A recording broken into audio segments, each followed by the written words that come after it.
Today I'm going to demonstrate tying a simple Simon knot. A simple Simon knot is used for joining two pieces of rope. It's both strong, meaning that the knot does not significantly weaken the rope, and it's secure, meaning that it doesn't tend to slip or come untied when you don't want it to. This knot should be used in many cases where someone might normally use a square knot. So to start with, what I will do is I will tie a square knot just to show its relationship to the simple Simon knots. Now I'm using cords of two different diameters, which normally you wouldn't do with a square knot, but the only cords I had of different colors happen to be of different diameters, so you'll have to excuse that. So as we all know, to tie a square knot, we start with a bight, take the second cord, and we go through,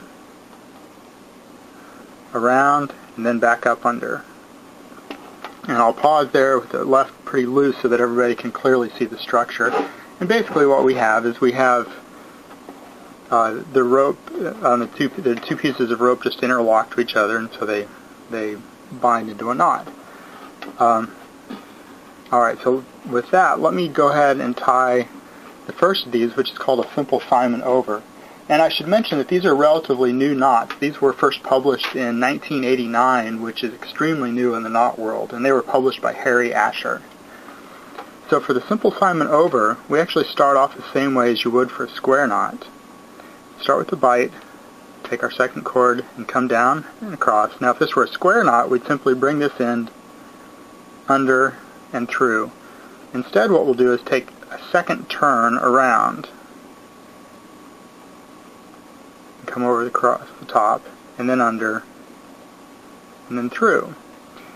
And so what we're left with is a knot that looks very much like a square knot in structure, except for this part's been crisscrossed once.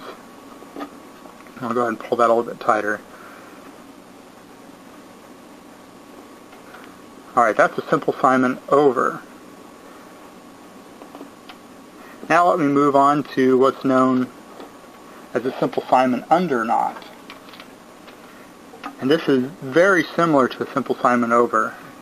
Again, we start with creating a bight in one piece of our rope, go down, wrap around, just like the simple Simon under, and now, instead of going over, we'll go under.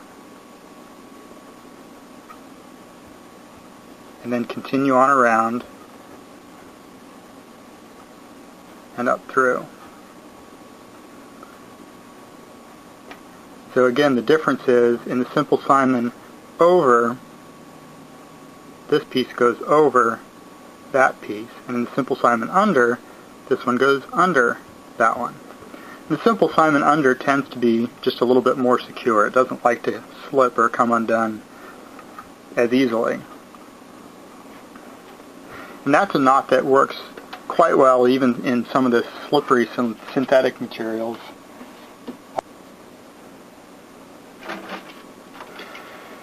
The final knot I'll show is a double simple Simon, which is tied in very much the same way as the first ones.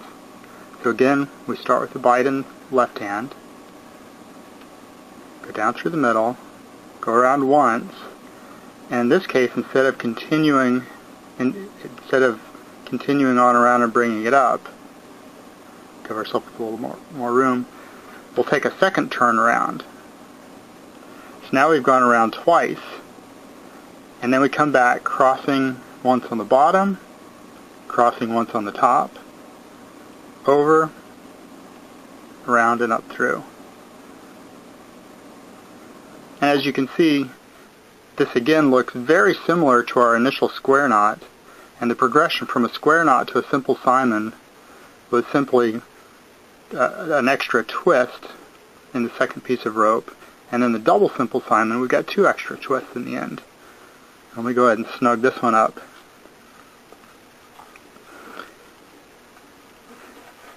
And this is a knot that won't slip, and as I mentioned before, it's very strong. And this is a place where some folks might think of using a sheet bend. And I should mention that a sheet bend is not very strong. It weakens the rope considerably. You lose about 40% of the strength of the rope. And it's a knot that, while you can untie it fairly easily, it can also come untied fairly easily when you might not want it to. So, that's it. I hope somebody finds this useful, and we'll see you all later.